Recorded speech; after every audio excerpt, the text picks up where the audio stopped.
This Choircast podcast is brought to you by The Collective.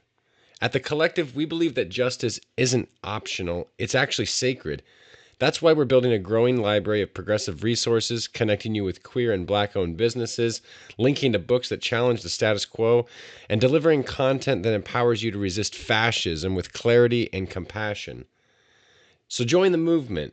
Support the mission. Visit The Collective, that's QUOLLECTIVE.com, The Collective, to learn more and get involved. This is Radical Love Life, an ongoing series of conversations with thought leaders exploring faith outside the boxes. Hosted by Mark Dilcomb and Kelly Wilson. Hey, Mark. Hello, Kelly. How are you? I am freaking awesome. I love it. I love it. It was a freaking awesome day to be freaking awesome. It is. You're looking freaking awesome. I like your hat. Thank you. Yeah. Thank you. Yeah, And you back look like you're at ready you, to- bro. Oh, well, thank you. I mean, so our listeners, if you only participate with Radical Love Live through the podcast platforms, you do not get to see the awesomeness of Kelly. You Oh, need my to go goodness. check us out on YouTube, and you will see, because he You is. make me blush. Well, it's true though, but you got this awesome look about you that just is Viking strong, but you're badass. Well, Vikings are badass, but there's also this very soft, compassionate, awesome side to you that, like, That's the one I want to focus on. yeah, like the- you got all of this awesomeness in you, but and you also, for our listeners, again, if you know who Dude is in The Big Lebowski, when they made that film and they selected Jeff Bridges to be, I love Jeff Bridges, by the way. I can't tell you how many barbers I've gone to where I'm holding up pictures of either Jeff Bridges or Kurt Russell, like the aging Kurt Russell. oh, you're better looking, Kurt Russell. Kurt's not looking. I'm just saying, No. you're aging. You're aging well, my friend. Oh, thank yes, you. you know I'll take that. Well, it's are you one to be in touch enough that you would? Do you use any kind of product or Look on my hair or no on face? your face? Yeah. I moisturize a little bit. Okay, you but know? okay, Yeah. good. You're in Other touch than with that, though, no. No. The rest of it's just neglect. Just like, don't shave, don't cut your hair, and the next thing you know, you're a hippie. So. hippie. Yeah, well, you are looking like Dude. Now, if you do walk into the studio here sometime wearing a bathrobe, then we might have to have that conversation. Like, okay, Right, I like think where we're it might- living like into the character Dude just a wee much. Right, We're right, getting yeah. a little tight there. So, but yeah. Good to see you, bro. You too. You too. We're doing good work here. So, let's talk about who we have Yeah, on the who are show. we talking to today? Yeah, Billie Hoard. So Billie, wow. I'm going to read her bio from her website, where you can find her, The Other Journal. And of course, we're going to get to know her in detail. Billie is a trans woman, a high school history teacher, an author, and something of an Anabaptist radical, a consummate generalist. Billie holds an MA in liberal arts from St. John's College in Annapolis, and she writes on topics ranging from fairy tales and C.S. Lewis to theology and philosophy. I love your short, direct bio there, but you are so much more than that. And this is where we get the opportunity to see into this. So hello, Billie. Hey, it's good to be here. Thank you. Welcome. Good to talk with you. Yeah. Billie, so for quick background, Billie and I got to meet at the Homebrewed Theology Beer Camp in October of last year in Denver. And I showed up in their room because I was told to go there, not knowing why I was sitting there. I had no idea who Billie was. I had no idea who Billie's brother, Paul, or why they were sitting in this room or what they were doing. Turns out that they were doing a special breakout on eucontamination, which Billie's going to explain to us. So hold on to that, folks, right there. And I thought, what the hell is eucontamination? And then Well, it sounds like a is that like YouTube? That's like exactly like I got some eucontamination. And then they're like, oh, and it's Disgust Theology. And oh, we're going to eat food that is all made by fermentation. And I'm like, okay, I'm going to sit here because I don't know where else to go. Like, I just stepped into an alternate universe. Right, And like kimchi and pickles, and yeah, baby. And so Billie and Paul and their colleagues from the Seattle School of Theology and Psychology, right? I got that right? Got it. Yes, I got it. Whoosh. Did this unbelievable presentation on eucontamination and discussed DISGUST theology. So Billie, you're going to talk about that, aren't you? So I promise. How do you remember that moment that you and I met? I know. I remember it was, we were kind of meeting our like representative. Like it was our first time at Theology Beer Camp. Yep. And we sort of showed up, and it was one of those, it was like a pre-session before the conference really got started. And there were a number of us scheduled. And I just remember, kind of looking around, trying to figure out what's going on. We have a wonderful person from the Seattle School that organizes all of this for us, Lauren Pizer, who also contributed like a lot of that presentation we did was her brainchild. So we're all trying to like run around and pour beer and prep plates and do all this stuff. And we're trying to figure out like, who do we connect with? Are we in the right place? And you walked in and I'm like, okay, this is our Theology Beer Camp person. You're supposed to know everything, which as it turns out was not. Zero. Like, but it went down. It worked out really well in the end, I thought. It did. You've done this a number of times. So I experienced you doing this. What's a good word for it? Experience? Yeah, we talk about as a dinner, as an embodied experience or embodied learning experience as well. So now that we've gone down that trail just a little bit, maybe you should explain what eucontamination and disgust theology is, so our listeners can get.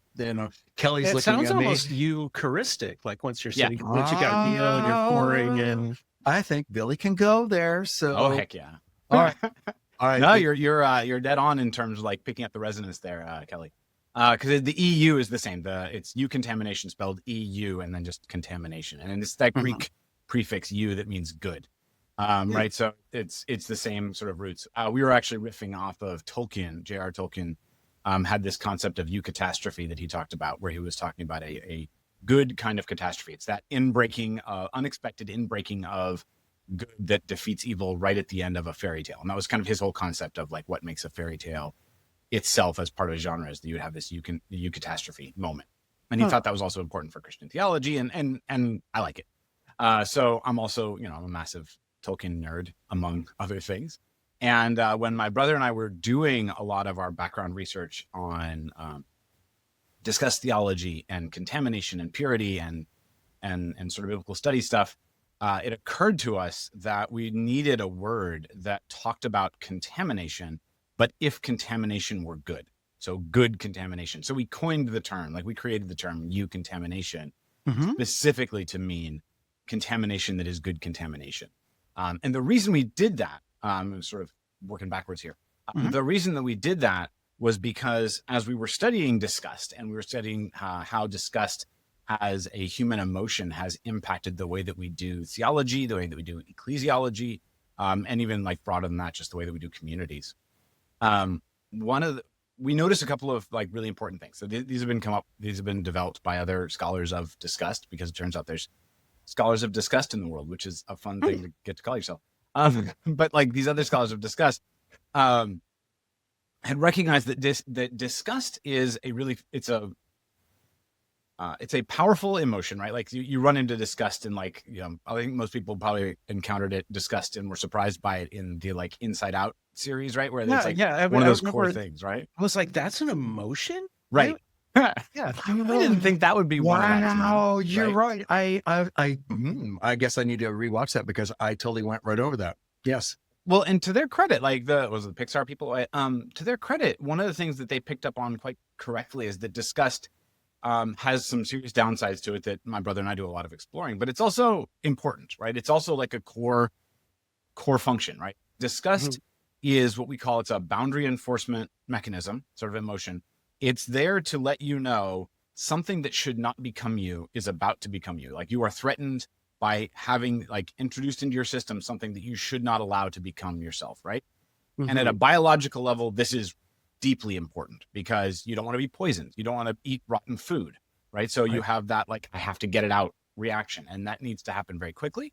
So disgust is an emotion. It's an effect that hits us, and we react before we can even sort of process it. Like, you actually react first, you process the reaction second. So it's a very sort of quick, fast reaction based affect that we have that is there to keep the distinction between me and everything that should not become me strong. And because it is sort of core and so important, it also follows its own sort of set of rules. Like I said, one of the rules for disgust is that you get rid of first, you eject first, and you justify later. In that, it's different from the way that we talk about fear. Fear we can usually sort of rationalize, right? If there is a dog barking at you, that might be quite scary. But if you then notice that the dog is on a chain and it's well secured, your fear level, you might still have some, but it can go down, right? You can kind of rationalize what your behavior ought to be in relationship to fear. With disgust, you just react first, you do the thing first, and then, and this is where things start to become a problem, you tell yourself a story about why that was the right thing to do after you've already reacted that way, right? So it's eject first, justify second. So the problem that my brother and I were noticing is that disgust levels up, if you will, from that biological personal level up into the social level, right? So we experience ourselves as part of a community, part of a social body. And when something is introduced to that social body that we think of as we experience as a threat to the identity of that social body, that thing must not be allowed to be part of what defines us. Well, what we follow a disgust reaction. We eject first, and then we tell ourselves a story about why that was the right thing to do only afterwards, right? And that's not how we want to, our better selves want to relate to other people, to ideas, right, to theologies. So this is, right, so we started to notice some problems with this. So we started digging theologically, and one of the things we noticed pretty quickly was that Jesus does not act as though he is threatened by outside forces, ideas, people, or even what we would call contaminants, right? A contaminant is a potentially disgusting thing that is going to change who you are and change what you are, or at least Like he'll put his hand on a leper. Exactly, right? So, and this is one of the other properties of disgust, is that when you experience something as disgusting, we call this the logic of disgust. We start thinking about it in certain ways. And one of those ways that we will start thinking about it is as though it is more powerful than what is pure and good and, to use theological language, holy, right? So what this means is that the classic example of this one, and when you're a scholar of disgust, you end up having to share disgusting examples, right? Is that if I were to present you with, a swimming pool full of pure water and say, hey, will you take a drink out of that? You'd probably say, sure, yeah, right? You dip your glass in, take a drink.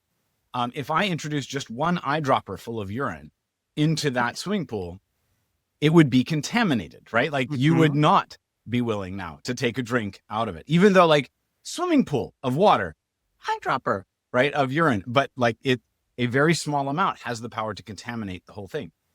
And that doesn't work in reverse, right? If I was like, okay, fine. So then I take a swimming pool full of urine and I put in an eyedropper of pure water, you're still not going to be willing to take a drink out of it, right? So there's a power imbalance between what is disgusting and what is pure.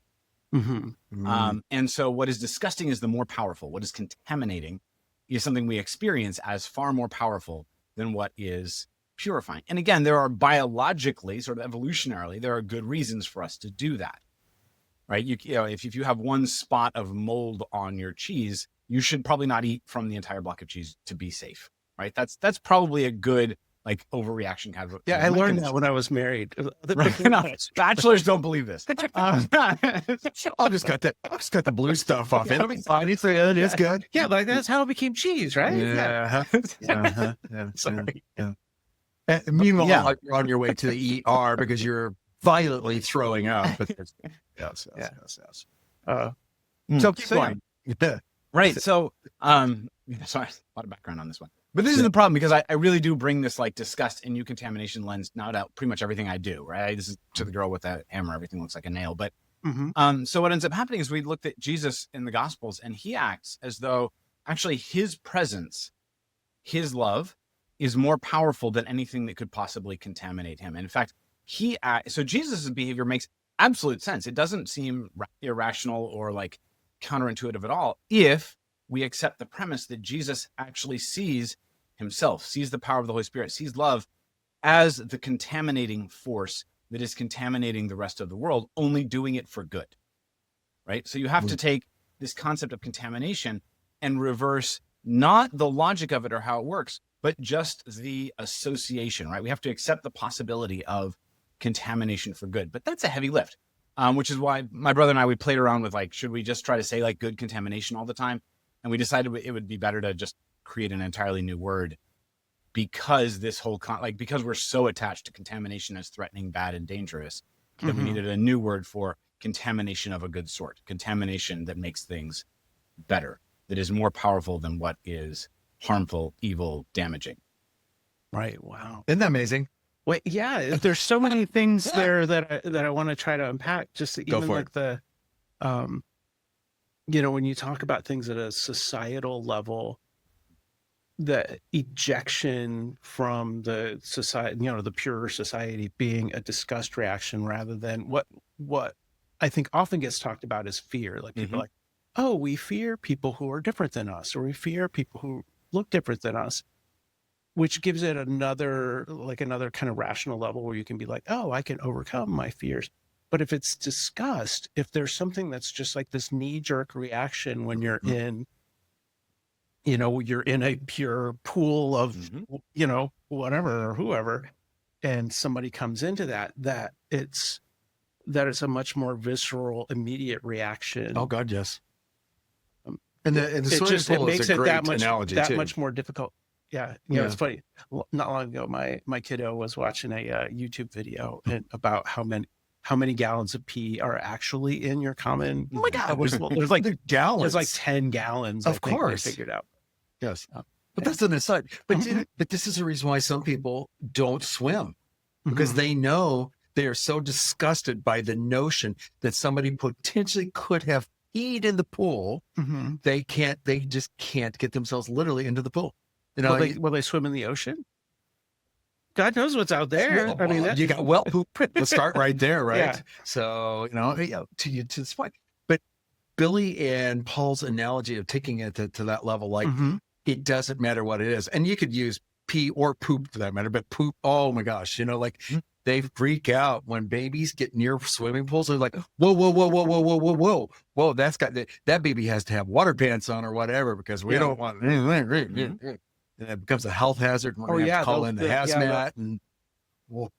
But then on the other hand, and this is, I do a lot of work in healthcare and research and stuff, is that lately there've been, in the past decade or so, there've been some advances in like fecal transplants. Yeah, absolutely. People who don't have proper digestion. Absolutely. It would save my grandmother's life 15 years ago. Little capsules of other people's fecal matter, because it's got the right bacteria in it. Like you need that to be able to survive. So can we riff on that just for a second? And Billie, I promise. But this is a shining example. I'm talking about my paternal grandmother, Lena Delcombe, God love her. She slipped and fell. She was 94 at the time. And she was living at home by herself, but slipped and fell on her area rug in her kitchen. So she had to have hip surgery, and she was in recovery. And what ultimately got her was the fact that while in hospital, she got C. diff, and and she died from that. And here we are, fast forward, that because of fecal transplants, that would have been her solution. But at that time, 15 years ago, that wasn't. In fact, it was a little bit longer. That was 18 years ago. But the point is, that's what killed her. Which now poop would have saved her life. But okay, that's wild, and that's a form of eucontamination. Yep, literally it is. So Billie, sorry, as we no worries. Take it all over. So you reconfirm something, and you just said it, I believe. Is eucontamination a word that you and Paul came up with? It is, yes. Wow. Okay. Yeah, it's very fitting. Yeah. Yeah, we, again, it was just, there was no way to get to, we thought, otherwise communicate this concept of contamination, but it's contamination that is good contamination, right? Something that follows all the logic of contamination, but benefits us rather than harms us.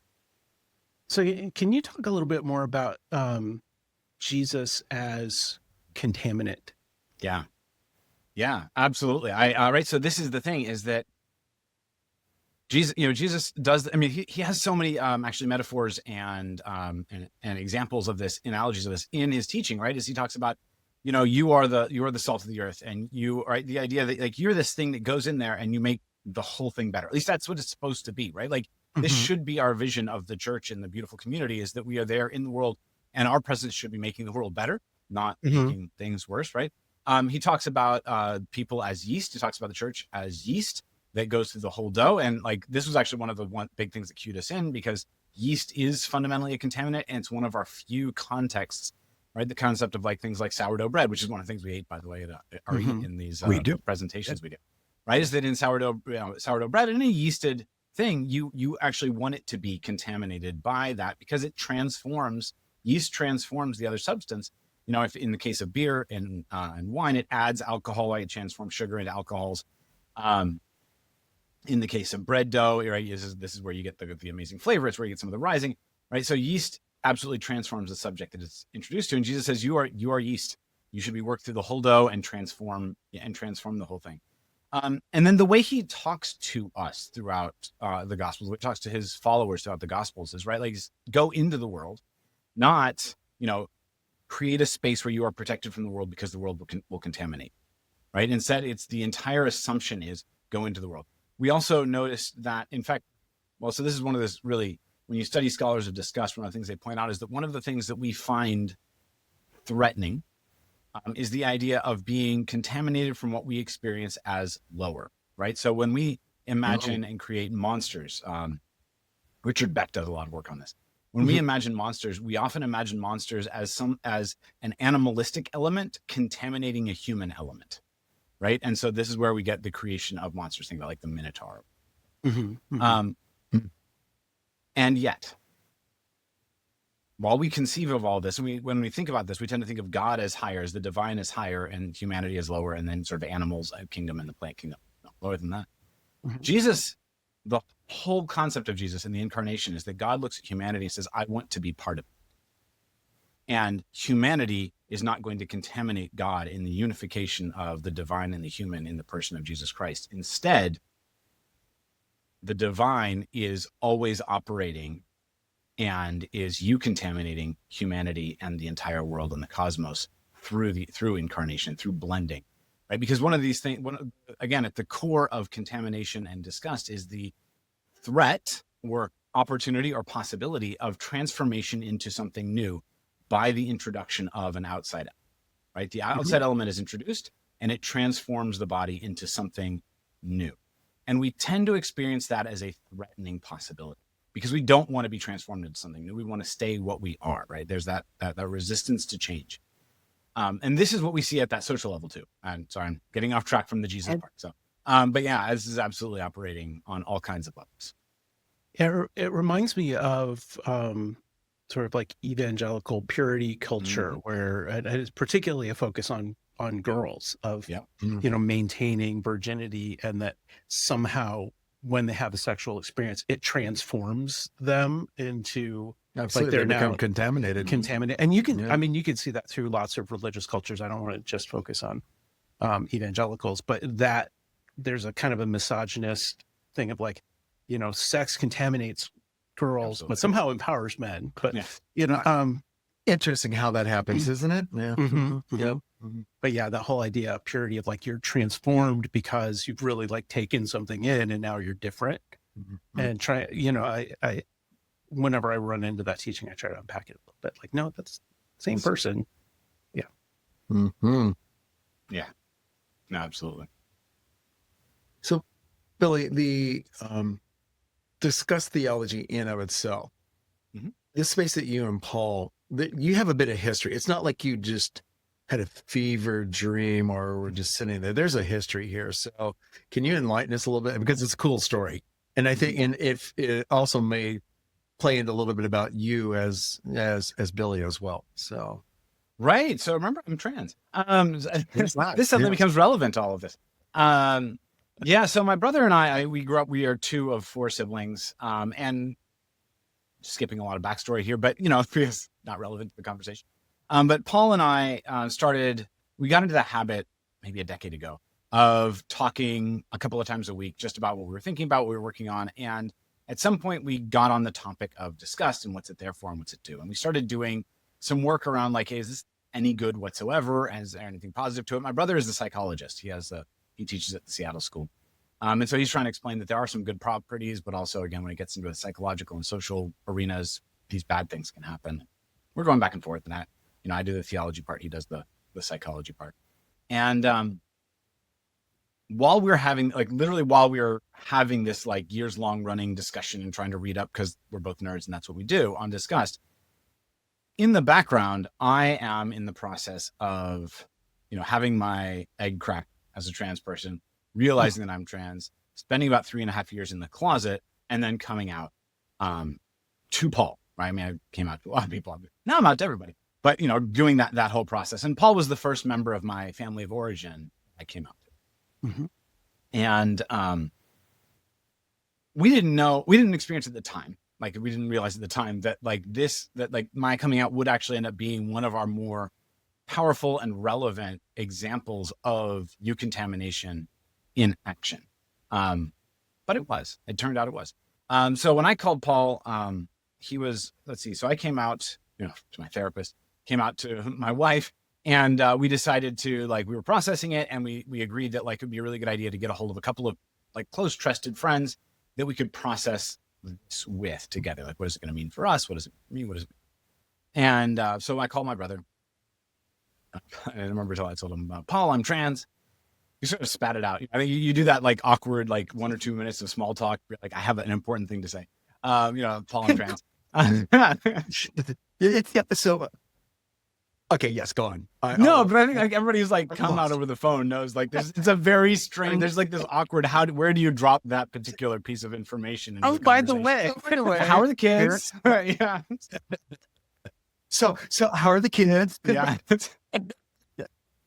By the way, I'm trans. You just you don't want to build up too much because anyway. Mm-hmm. So this is Paul, I'm trans, and he pauses for half a second. He takes a beat, and then he says, hey, that can mean a lot of things. Can you be specific? Spoken as he's an educated guy. He understands that there's different identities within the trans umbrella. I was and I think I said something deeply awkward. It's just no, I'm a trans woman. I'm a woman. And he kind of goes, okay, and and in the moment, he said I affirm you. How can I support you? That the things you're supposed to say, he said, and he said them well. Mm-hmm. Mm-hmm. And if he were here, he would tell you, because he says this, and it'll show up in our book, his public story here. One of the things he'll say is that the thought he had, that again, because he's a good guy, he didn't enunciate to me, but the thought he had was, you can't be trans because what does that say about me? Yeah. You can't, because I was his older, he thought, until that moment, brother. Turns out sister, but he was he thought he had.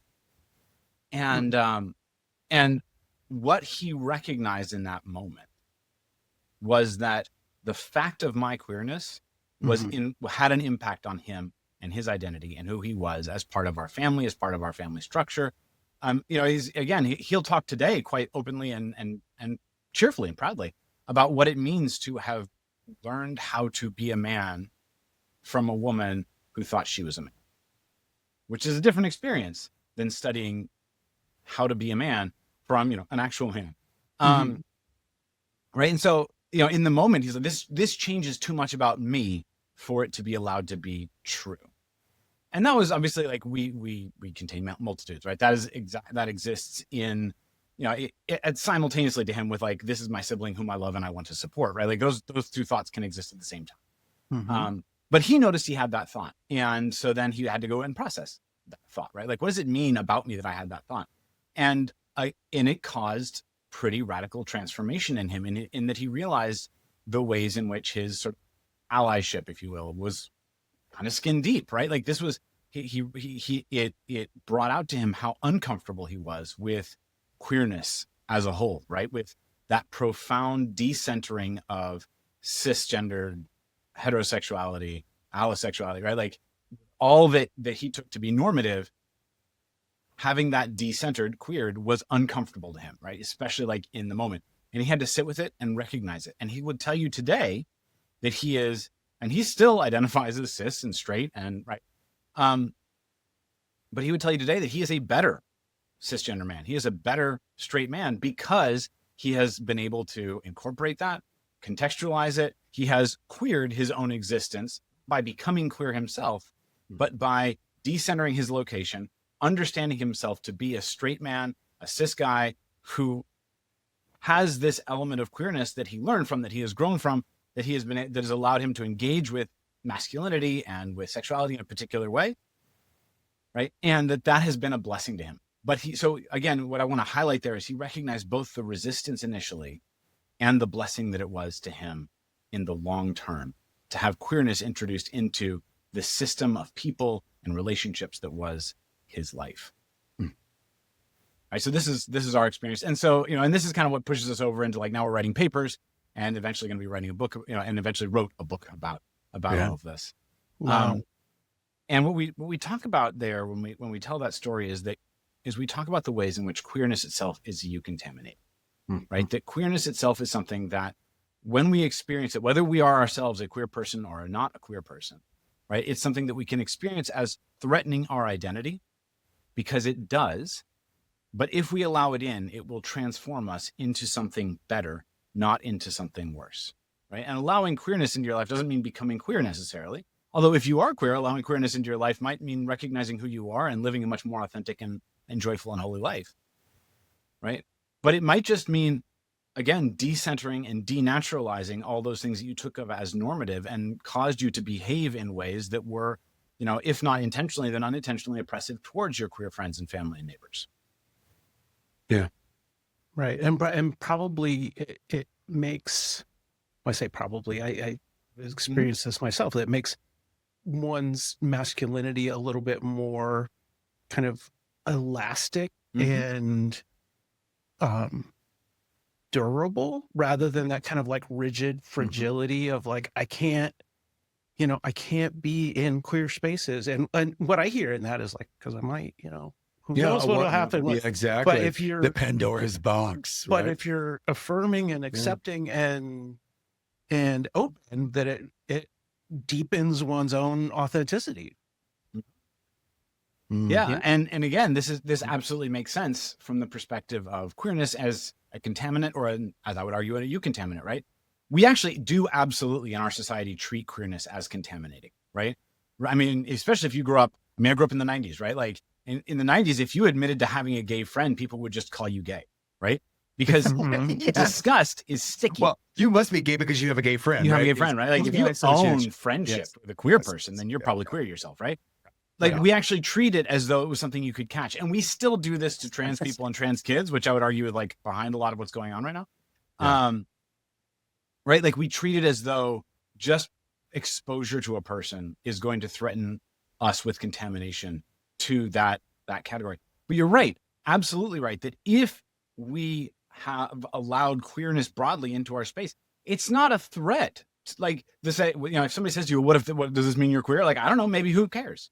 Right? Like my masculinity, speaking for you, because right, is not threatened by the possibility of like having some queerness around. Like if it turns out I'm attracted to a dude, that would be an interesting new surprise. By the way, also for me, that would be an interesting and new surprise. But my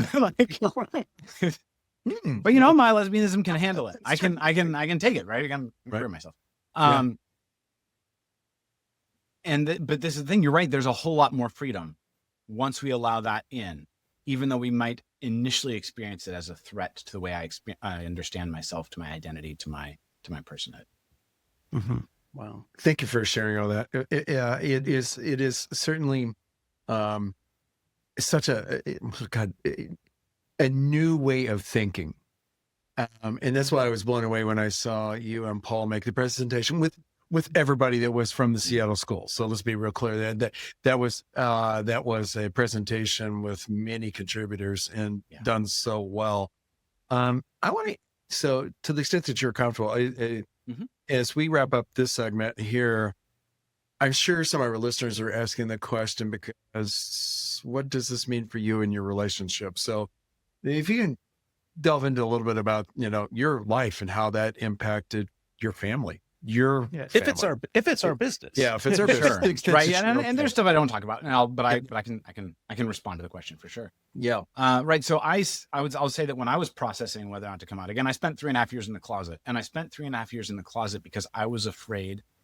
I was affirming already, like theologically, I had done my whole, like what we would now call like the deconstruction journey or whatever. Right? Like I was affirming. So I wasn't afraid like, oh, this could be sinful.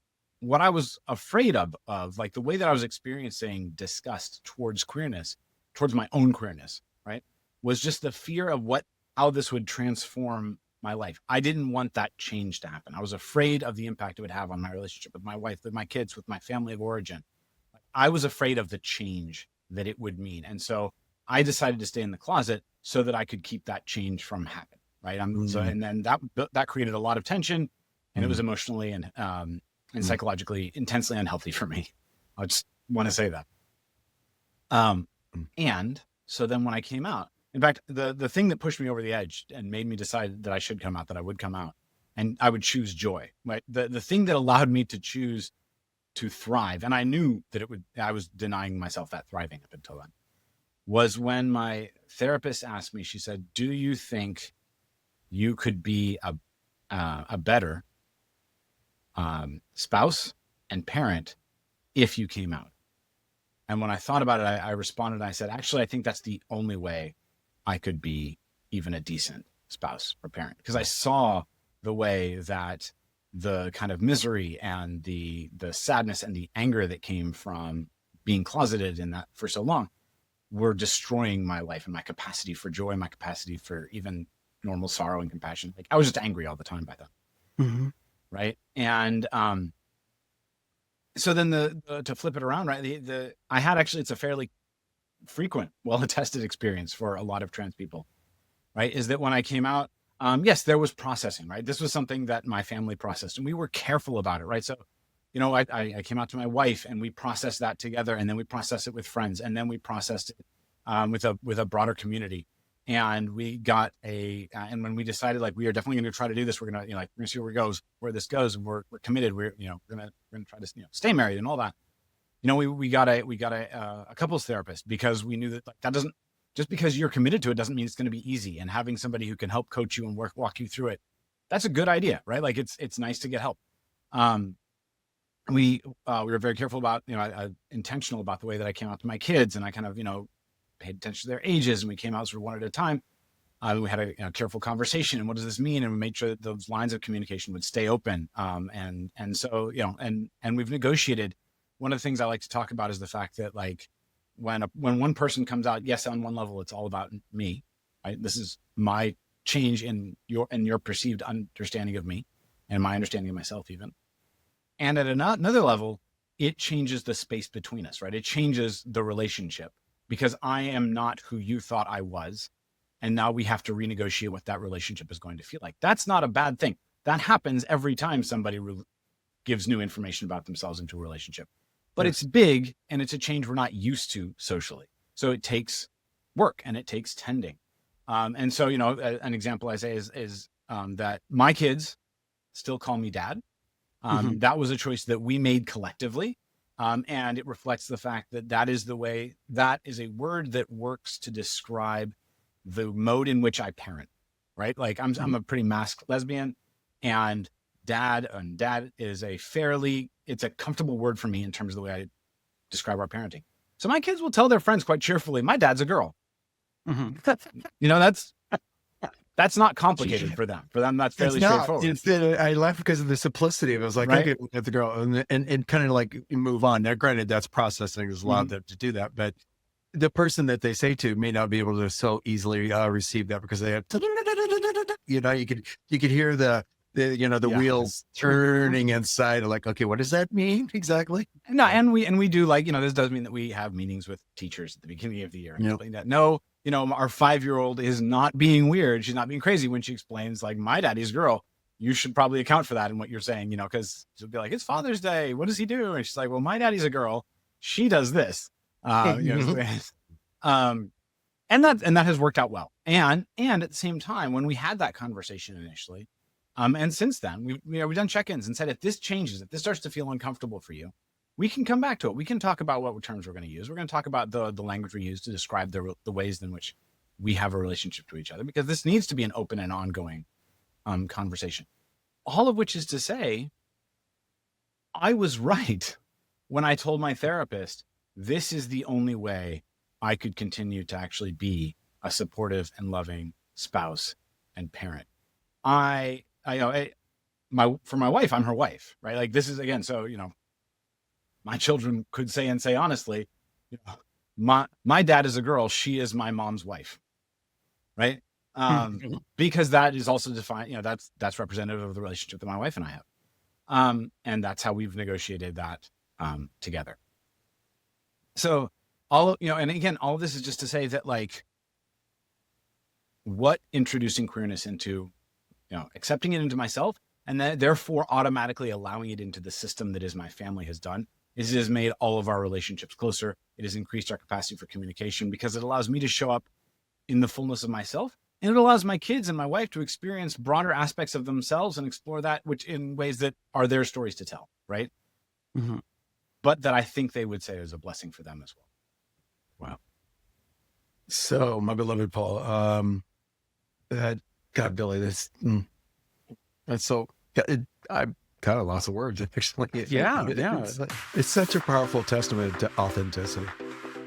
So we're going to leave it with this episode, wrap it up, and we'll pick it up on the other side. So, listeners, we'll finish up the conversation with Billy on the other thing that will be released a week after this. So thank you very much. Thank you, Billy. Oh, thank you.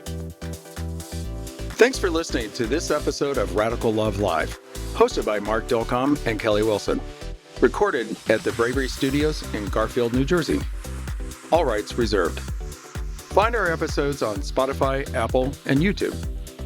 And check us out at radicallovelive.com, along with our personal websites at markdilcom.com and kellywilson.com. This is Radical Love Live, where we explore faith outside the boxes.